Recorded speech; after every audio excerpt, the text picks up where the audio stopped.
নমস্কার বন্ধুরা, আজকের গল্প মারণ ভোমরা। লেখক ডক্টর নেহারঞ্জন গুপ্ত, আর বুঝতেই পারছেন গোয়েন্দা কিরিটি রায়।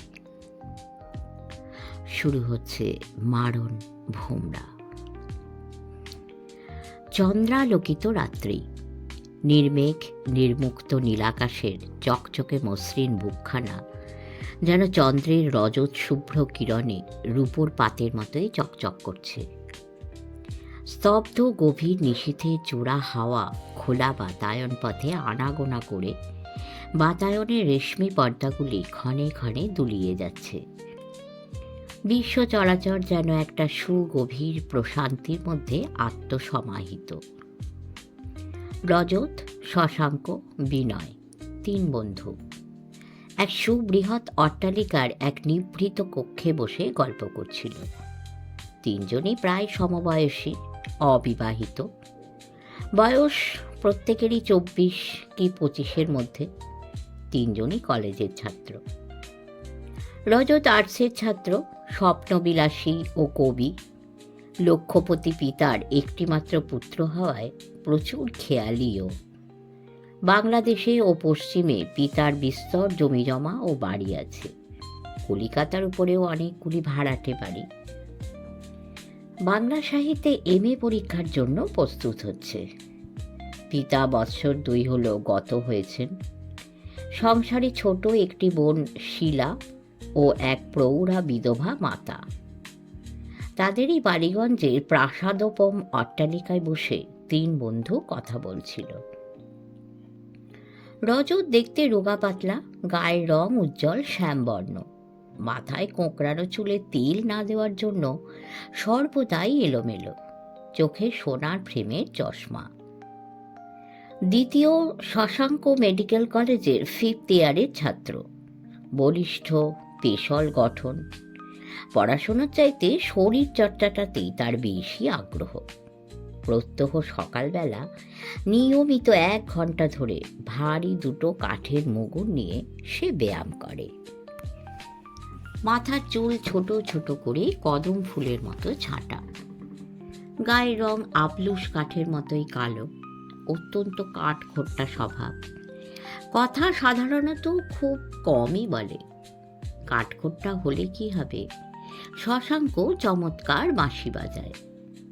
নেহাত শিশু বয়সেই মা বাপকে হারিয়ে মামা মামির কাছেই মানুষ হয়েছে। স্বভাবে একটু বেহিসেবি ও চঞ্চল। দুনিয়ায় ভয় বলে কোনো কিছু সে জানে না, বেপরোয়া এবং দুর্বার। আর বিনয় মধ্যবিত্ত ঘরের ছেলে, দোহারা বলিষ্ঠ গড়ন, একটু আধটু ব্যায়াম চর্চাও করে। সাহেবদের মতোই উজ্জ্বল টকটকে লাল রং, মাথা ভর্তি চুল, সযত্নে ব্রাশ করা। রসায়নে MSc-র ছাত্র। শশাঙ্ক ও বিনয় ঘোর নাস্তিক, রজত অত্যন্ত ধর্মভীরু। তিনজনের চরিত্রে এরূপ বৈষম্যগত পার্থক্য থাকা সত্ত্বেও কি করে যে তাদের মধ্যে এতখানি ঘনিষ্ঠতা গড়ে উঠল এবং সে ঘনিষ্ঠতা আজও বজায় আছে, সেটা যেন সত্যি অনেকের কাছে একটা আশ্চর্যের বিষয়। কারোর সঙ্গে কারোর মতে মেলে না, কারো চিন্তার সঙ্গে কারো চিন্তার কোনো সংযোগ নেই, তবু তাদের মধ্যে একটা অপূর্ব মিলনের যোগসূত্র যেন তিনজনকে এক অচ্ছেদ্য বন্ধনে বেঁধে রয়েছে। কথা বলছিল রজত। বিশ্বাস করবে না জানি, তবু আমি যা বলছি তার এক বর্ণ মিথ্যে নয় বা আজগুবি গল্পকথাও নয়। শঙ্কর চিৎকার করে উঠল, অসম্ভব, স্রেফ গাঁজাখুঁড়ি বাবা।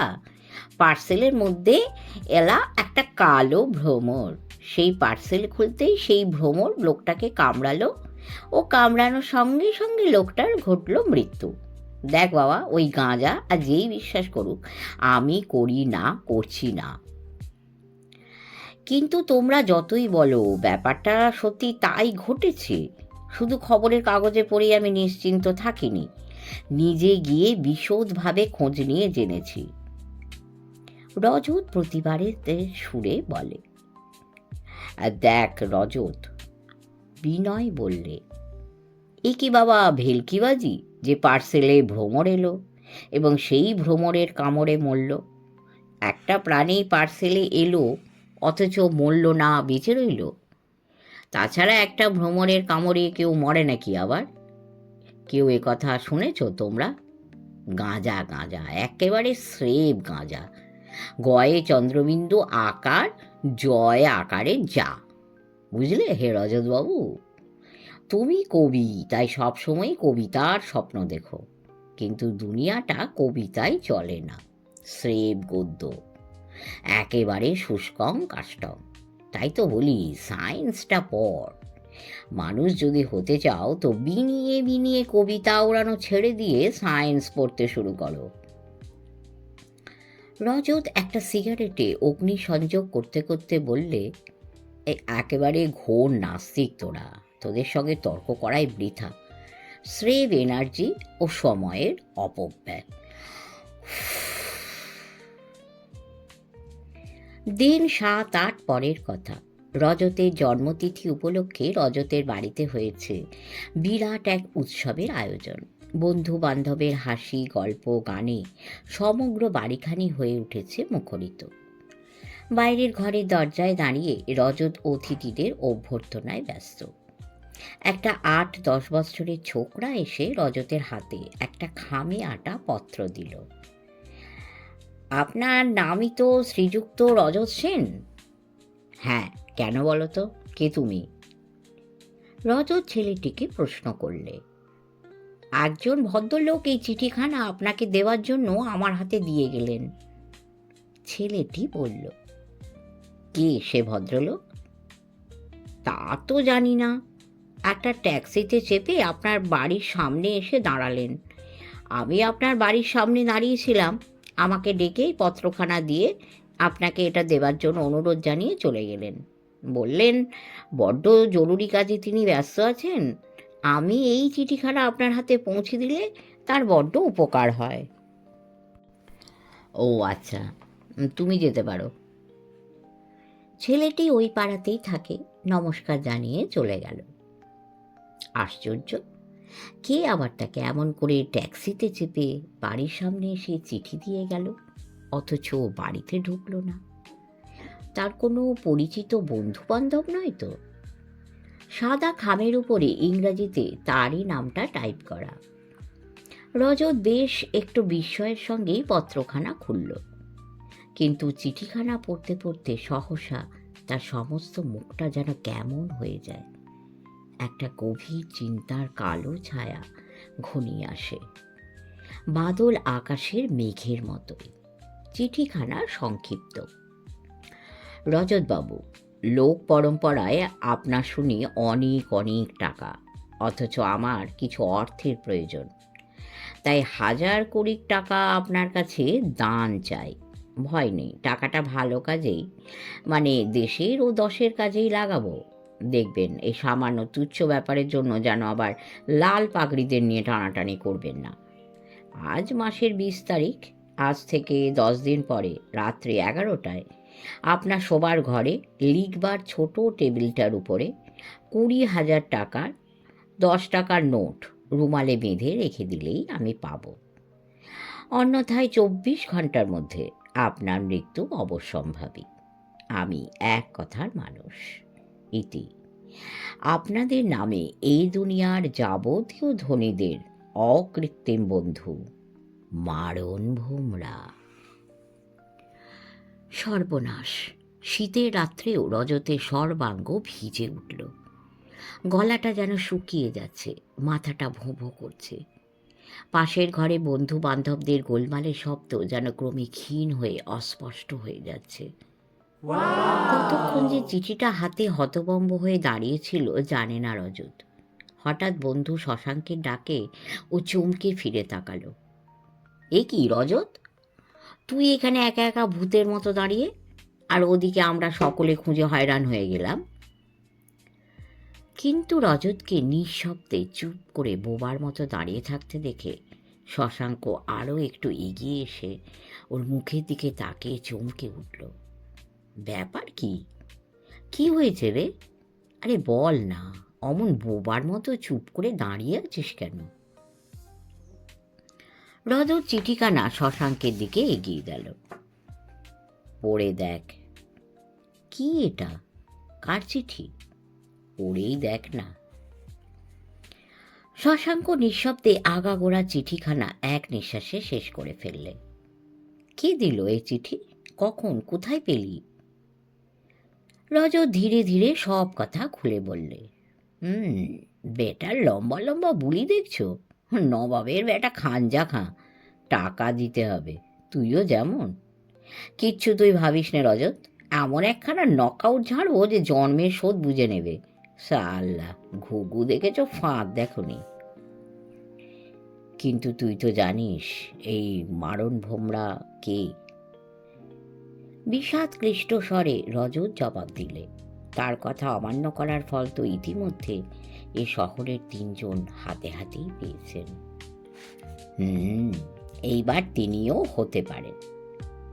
রাগত স্বরে শশাঙ্ক জবাব দিল। তারপর একটু থেমে বললে, নে এই নিয়ে আর মাথা ঘামাতে হবে না। চল চল, ও ঘরে চল, নিমন্ত্রিতরা সবাই এসেছেন। কিন্তু আমার যে ভাই হাত পা পেটে সেদিয়ে যাচ্ছে। ক্লান্ত স্বরে রজত কোনো মতে বললে। আরে এত ভাব নাই বা কিসের? এখনো তো 10টা দিন হাতে আছে নাকি? একটা কিছু ভেবেচিন্তে ঠিকই করা যাবে। টাকা কি বাবা রাস্তার খোলামকুচি যে দিলেই হলো? এমন সময় ডক্টর নির্মল সেন, ওদের বিশেষ পরিচিত ও বন্ধু, এসে ঘরে প্রবেশ করলেন। ডাক্তার নির্মল সেনের বয়স 40-এর কিছু উপরেই হবে।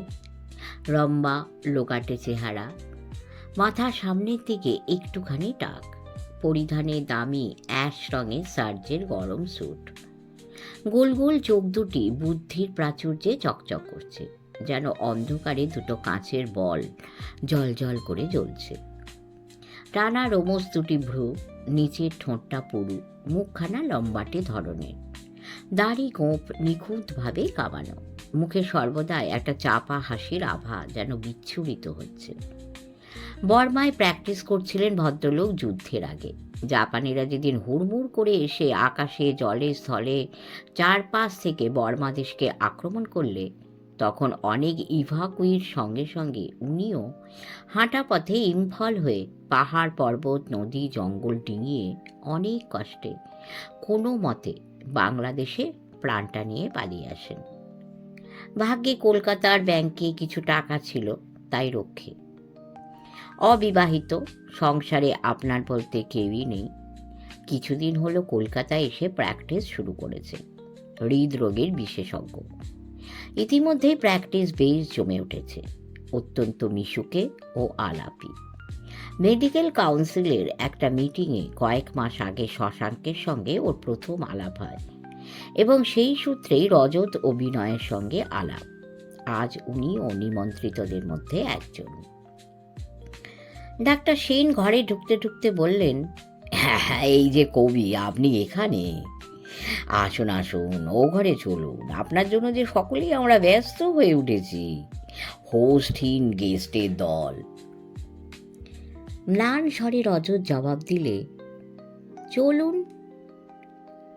কিন্তু রজতের ক্লান্ত মুখচ্ছবি ডাক্তার সেনের তীক্ষ্ণ দৃষ্টিকে ফাঁকি দিতে পারেনি। তিনি চাপা গলায় রজতের পাশ ঘেঁষে প্রশ্ন করলেন, ব্যাপার কি কবি? মুখটা এত শুকনো শুকনো লাগছে কেন? এমন আনন্দের দিনে শরীর অসুস্থ হয়নি তো? না না, তেমন বিশেষ কিছুই নয়, মাথাটা সামান্য একটু ধরেছে। ও কিছু না, চলুন, ও ঘরে যাওয়া যাক। না না কবি, শরীরকে অবহেলা করবেন না, ডাক্তার সেন বলেন। ব্যস্ত হবেন না ডাক্তার সেন, সামান্য মাথা ধরা, ও সেরে যাবে খন। রজত কুণ্ঠিতভাবে জবাব দিল, ওই তো আপনাদের দোষ কবি, সামান্য বলে কোনো কিছুই অবহেলা করা উচিত নয়। আপনি কি বলেন শশাঙ্কবাবু? ডাক্তার সেন শশাঙ্কের দিকে ফিরে তাকিয়ে প্রশ্ন করলেন। শশাঙ্ক কোনো জবাব দেয় না। রাত্রি তখন প্রায় 11টা বেজে গেছে। নিমন্ত্রিতের দল সকলেই যে যায় প্রস্থান করেছে একে একে। কেবল যায়নি এখনো শশাঙ্ক ও বিনয়। রজতের শোবার ঘরে এসে রজত, শশাঙ্ক, বিনয়, রজতের বোন শীলা ও ওদের মাসি বসে চিঠিটার সম্পর্কেই আলোচনা করছিল। রজতের মাসি সুকল্যাণী দেবীর বয়স 50-এর কাছাকাছি। মাথার চুলগুলি সমস্তই প্রায় পেকে সাদা হয়ে গেছে, কিন্তু শরীরে কোনো ভাঙন ধরেনি। আজও অটুট স্বাস্থ্য।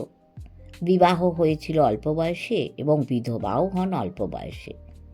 সেও প্রায় বছর 30 আগেকার কথা।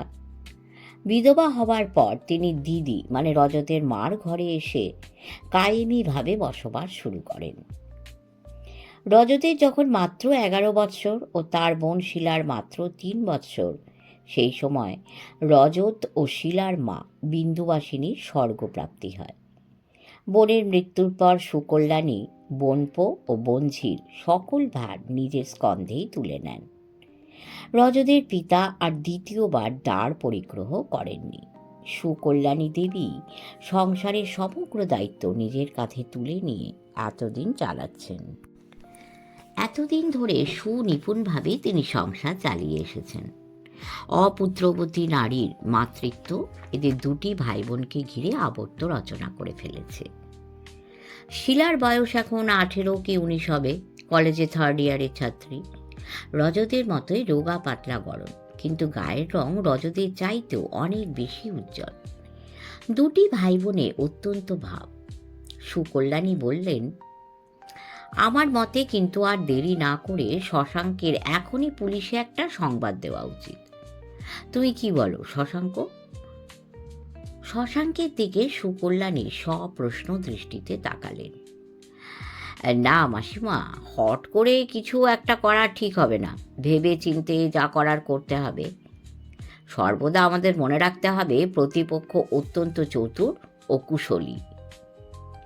শশাঙ্ক জবাব দিলে, কিন্তু 10টা দিন তো মাত্র হাতে সময়। বিনয় বললে, 10 দিন তো কম নয় বিনু, কত কিছু করা যেতে পারে ওই সময়ের মধ্যে। জবাব দিল শশাঙ্ক। কি করবে শুনি? মাসিমা প্রশ্ন করলেন।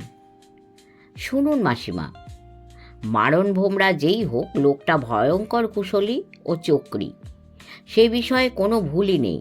যেমন ভয়ঙ্কর প্রকৃতির তেমনি শয়তান। ও না পারে এমন কোনো কাজই এই দুনিয়ায় হয়তো নেই। সে এমন শয়তান, আমাদেরও তার সঙ্গে শয়তানির খেলায় খেলতে হবে। শঠে ষাট্টং নীতি। মারণ ভোমরার উপরে পুলিশের নজর আছে। আমি কালই সকালে সুব্রত রায়ের সঙ্গে দেখা করে সব বলবো। আশা করি তিনি এ বিষয়ে আমাদের সাহায্য করতে পারবেন। সেই ভালো, তুমি যাও শঙ্কু, তাকে বলো তিনি যত টাকা ফি চান তাই দেব। তাকে যেমন করে হোক এ বিপদ হতে আমাদের উদ্ধার করতেই হবে। রজত বললে, হ্যাঁ আমারও তাই মনে হয়।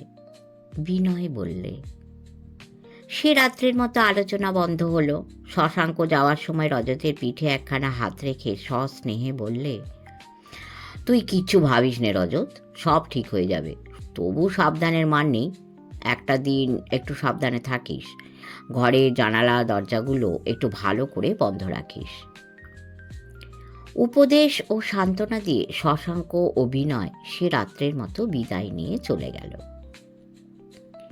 পরের দিন বেলা 9টার সময় শশাঙ্ক এসে সুব্রতর আমহা স্ট্রিটের বাড়ির দরজার সামনে দাঁড়িয়ে কড়া নাড়ল। একজন ভৃত্য এসে দরজা খুলে দিল। কাকে চান? সুব্রতবাবু আছেন? শশাঙ্ক প্রশ্ন করল। আছেন, আসুন, বসুন। ভৃত্য বসতে বলে চলে গেল। শশাঙ্ক ঢুকে বাইরের ঘরে সোফার উপর বসল। বেশ পরিষ্কারভাবে সাজানো গোছানো মাঝারি আকারের ঘরটি রুচিরই পরিচায়ক। পাশের একটা টিপয়ের উপরে সেদিনকার দৈনিক সংবাদপত্রখানা পড়ে আছে। শশাঙ্ক কাগজখানা তুলে নিয়ে তাতেই মনোসংযোগ করল। নমস্কার। গলার স্বরে চমকে মুখ তুলে শশাঙ্ক দেখলে ঘরের মাঝখানে একটা বলিষ্ঠ হাস্যমুখ যুবক দাঁড়িয়ে।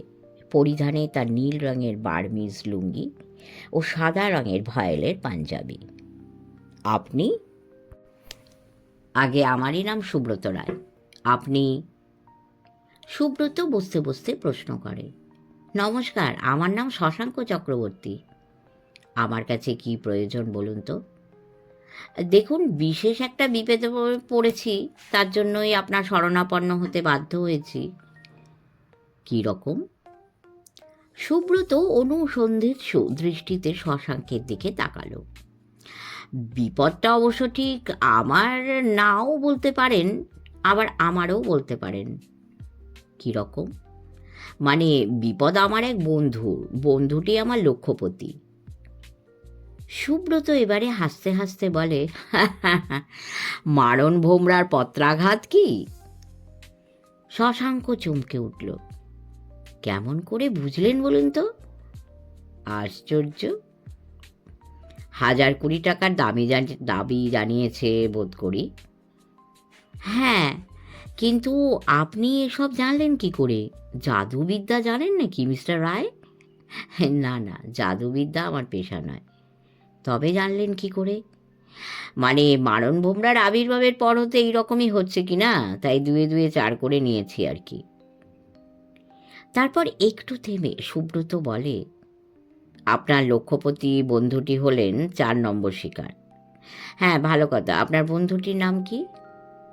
শ্রী রজত কুমার সেন। কবে চিঠি পেয়েছেন? গতকাল সন্ধেবেলায়। শশাঙ্ক একে একে গত রাত্রে সমগ্র ব্যাপার সুব্রতর কাছে খুলে বলে। মারণ ভোমরার কাছ থেকে পাওয়া চিঠিখানা পকেট থেকে বের করে সুব্রতর দিকে এগিয়ে দিল। থাক, ও চিঠি আর দেখতে চাই না আমি। শুনুন মিস্টার চক্রবর্তী, আপনি আমার কাছে সাহায্যের জন্য এসেছেন, কেমন তো? নিশ্চয়ই, কিন্তু আমি যা বলবো ঠিক সেই মতো কাজ করতে পারবেন কি? আমার সাহায্য যদি চান, তবে ঠিক অন্ধের মতোই আমার কথা মতো চলতে হবে। কোনো রকম প্রশ্নই তুলতে পারবেন না। পারবেন সেভাবে কাজ করতে? ভেবে দেখুন। হ্যাঁ, নিশ্চয়ই। তবে শুনুন, ওই 20,000 টাকার মায়া আপনার বন্ধুকে ছাড়তে হবে, অর্থাৎ ওই টাকাটা মারণ ভোমরাকে দিতে হবে। সে কি মশাই, টাকাই যদি দেব, তবে আপনার সাহায্য নিতে আমরা এসেছি কেন? সে তো আমরাই অনায়াসে দিয়ে দিতে পারতাম। সুব্রত হেসে উঠল, হা হা করে, প্রাণ খোলা হাসি। আপনি হাসছেন? সুব্রত তখনও হাসছে। এতে হাসির কথাটা কি হলো শুনি? তবে হাসি পেল কেন, সেটাই তো বুঝতে পারছি না। বুঝতে পারছেন না? না, শুনুন, জীবনের মায়া যদি আপনার বন্ধুটির একান্তই থাকে, তবে তাকে ওই 20,000 টাকার মায়া কাটাতেই হবে। সুব্রত বললে। সত্যি কথা বলতে কি সুব্রতবাবু, আপনার কথাগুলো এখনো যে ঠিক আমি বুঝে উঠতে পারছি না। বুঝতে পারছেন না বলেই তো এ ধরনের তর্ক করছেন মিস্টার চক্রবর্তী। শুনুন মিস্টার চক্রবর্তী, যদি আমার সাহায্য চান সত্যই, তবে আমি যা বলছি তাই করতে হবে। এতে কোনো দ্বিধা বা সংকোচ থাকলে চলবে না। এখন বলুন, রাজি আছেন কিনা আমার কথা মতো চলতে? আচ্ছা, এক কাজ করুন, না হয় 2 দিন ভেবে দেখুন, তারপর না হয় আমার সঙ্গে এসে দেখা করে আপনার মতামত জানাবেন। এখনো তো দেরি আছে। কিন্তু কেন আপনি টাকাটা দিতে চাইছেন তাও বলবেন না? বললাম তো, তাকে অনর্থক মৃত্যুর মাঝখানে যেতে দিতে চাই না বলে। শশাঙ্ক কিছুক্ষণ হতবম্বের মতো থেকে একসময় সোফা ছেড়ে উঠে দাঁড়ালো বিদায় নিতে। সেদিন সন্ধ্যায় রজতের বাড়িতে সকলে একত্রিত হয়েছে। রজত, শশাঙ্ক, বিনয় এবং ডাক্তার সেনও এসে জুটেছেন। ডাক্তার সেনও ব্যাপারটা জেনেছেন। সুব্রতর কথা নিয়েই আলোচনা চলছিল। ডাক্তার সেন বলছিলেন, না না রজতবাবু, আপনি যতই বলুন না কেন, সুব্রতবাবুর কথাগুলো যেন তেমন আমার মনোপুত হচ্ছে না। 1-8টা টাকা নয়, 20,000 টাকা। টাকা তো আর রাস্তার এক মুঠো ধুলো নয় যে বাবা তুলে দিলাম ব্যাস হয়ে গেল। সুব্রতবাবু চাইতে কি আর কোনো যোগ্যতর ব্যক্তি পাওয়া যায় না, যিনি এ ব্যাপারে সত্যি আমাদের উপায় বাতলে দিতে পারেন? আপনি কি বলেন শশাঙ্কবাবু? আছে আরও একজন, তবে শুনেছি আজকাল নাকি সব কাজে মোটেই হাত দিতে চান না। শশাঙ্ক বললে। কে কে বলুন তো মিস্টার চক্রবর্তী? ব্যস্তভাবে ডাক্তার সেন প্রশ্ন করলেন। রহস্যভেদী কিরিটি রায়, শশাঙ্ক জবাব দিল। কোন কিরিটি রায় বলুন তো? বর্মার বিখ্যাত শিক্ষিত ডাক্তার দস্যু কালো ভ্রমরকে যিনি গ্রেপ্তার করেছিলেন? ডাক্তার সেন প্রশ্ন করলেন। হ্যাঁ হ্যাঁ, সেই কিরিটি রায়। কথাটা তো মন্দ বলেননি, এর চাইতে আর ভালো যুক্তি কিছু হতে পারে না। চলুন চলুন, শুভস্য শীঘ্রম, এখনই তার ওখানে একবার যাওয়া যাক। আমরা না হয় হাতে পায়ে ধরে যেমন করে হোক তাকে রাজি করাবই। একজন ভদ্রলোক হয়ে একজন ভদ্রলোকের বিপদে সাহায্য করবেন না, এ কখনো হতে পারে? চলুন, আর দেরি নয়, এখনই গিয়ে তাকে ধরতে হবে। তাছাড়া যেদিন থেকে তার নাম শুনেছি, তাকে ও তার সঙ্গে পরিচিত হবার একটা প্রবল আগ্রহ নিজের মধ্যে অনুভব করেছি। শুনেছি সে নাকি একটা বিস্ময়কর বুদ্ধি, অপূর্ব চিন্তাশীল। বলতে বলতে ডাক্তার সেন উঠে দাঁড়ালেন। নির্মল সেনের সাগ্রহেই সকলে আর দেরি না করে তখনই টালিগঞ্জে কিরিটির বাড়ির দিকে রজতের মোটরে রওনা হলো। কিরিটি বাড়িতেই ছিল। ওরা সকলে এসে দল বেঁধে কিরিটির নিচেকার বসবার ঘরে প্রবেশ করল। জঙ্গলির মুখে সংবাদ পেয়ে কিরিটি তখনই নিচে নেমে এলো। শশাঙ্কের মুখে সমগ্র ব্যাপারটা শুনে কিরিটি মৃদু কুণ্ঠিতভাবে জবাব দিল, আমি ওসব কাজ ছেড়ে দিয়েছি মিস্টার চক্রবর্তী। এখন আমার কেবল বিশ্রাম, কোনো কাজই আমি আর করছি না, কোনো কাজই নয়। জবাব দিলে রজত। আমি আপনার কথা শুনে অনেকখানি আশা নিয়ে আপনার কাছে এসেছি কিরিটিবাবু, প্লিজ নিরাশ করবেন না। কিন্তু সত্যিই আমাকে আপনাদের ক্ষমা করতে হবে মিস্টার সেন, আমি আর ওসবের মধ্যে হাত দেব না। তার চাইতে আপনি এক কাজ করুন, আমার এক বন্ধু আছেন, তিনিও এসব কাজে খুব বিখ্যাত আজকাল, নাম সুব্রত রায়, তার কাছেই যান। আশা করি এ ব্যাপারে তিনি আপনাদের সাহায্য করতে পারবেন। এবারে জবাব দিল শশাঙ্ক। তার কাছে আমরা গেছিলাম। গেছিলেন? কেন? তিনি কি পারবেন না বললেন? কিরিটি বিস্মিত কণ্ঠে প্রশ্ন করল। না মানে ঠিক তা নয়, তবে। শশাঙ্ক আমতা আমতা করতে লাগলো। তবে কি? ডাক্তার সেন বললেন, হ্যাঁ, কথা হচ্ছে এই তার ব্যবস্থাটাকে ঠিক আমরা মেনে নিতে পারলাম না। মানে? মানে তিনি বললেন টাকাটা দিয়ে দিতে। নিশ্চয়ই তিনি একটা কিছু মতলব করেই টাকাটা দিতে বলেছেন। তা তো বুঝলাম, কিন্তু টাকাটাই যদি দেব, তবে আর আপনাদের সাহায্যের প্রয়োজন কি? কিন্তু এক্ষেত্রে টাকাটা আপনাদের দিতেই হবে। আপনিও সেই একই কথাই বলছেন? হ্যাঁ, গম্ভীর স্বরে কিরিটি জবাব দিল। সকলে ওর মুখ চাওয়াচাই করতে লাগলো। হঠাৎ রজত এক সময়ে বললে, বেশ, টাকা দিতে আমি রাজি আছি, কিন্তু আপনি কি সেটা কিভাবে উদ্ধার করে দিতে পারবেন মিস্টার রায়? টাকাটা না উদ্ধার করতে পারলেও সুব্রত যাকে টাকাটা দেবেন তাকে যে ধরিয়ে দিতে পারবে, সেটা আমি পুরোপুরি বিশ্বাস করি। বলেন কি? হ্যাঁ, তাই বলি। আর সুব্রতর কাছেই আপনারা যান। টাকাটা দিলেও আপনি এই কেসটা হাতে নেবেন না মিস্টার রায়? ডাক্তার সেন প্রশ্ন করলেন। না, ব্যাপার এমন বিশেষ কিছুই কঠিন না যাতে করে সুব্রত দ্বারা এটা মীমাংসা হবে না। আপনার তাই ধারণা নাকি কিরিটিবাবু? হ্যাঁ। অগত্যা এরপর সকলকে বিদায় নিতেই হলো এবং বাড়ি ফেরার পথে সকলে ঠিক করল শেষ পর্যন্ত আবার সুব্রতর কাছেই যাওয়া হবে। পরদিন সকালে কিরিটির কাজে ডাকযোগে চিঠি এলো। সাদা পুরু খামের উপরে নামটা টাইপ করা, ভিতরে সংক্ষিপ্ত কয়েকটা লাইন পরিষ্কার ঝরঝর করে লেখা। কিরিটিবাবু, দাম্ভিকতার একটা সীমা আছে। সুব্রতর বুদ্ধির উপরে এতখানি আস্থা স্থাপন না করে নিজের বুদ্ধিটাকে একটু যাচাই করে দেখলেই টের পেতেন। এ জগতে আপনি ছাড়াও বুদ্ধিমান ব্যক্তির অভাব নেই। নমস্কার। বিনয়াবত, মারণ ভোমরা। কি স্পর্ধা!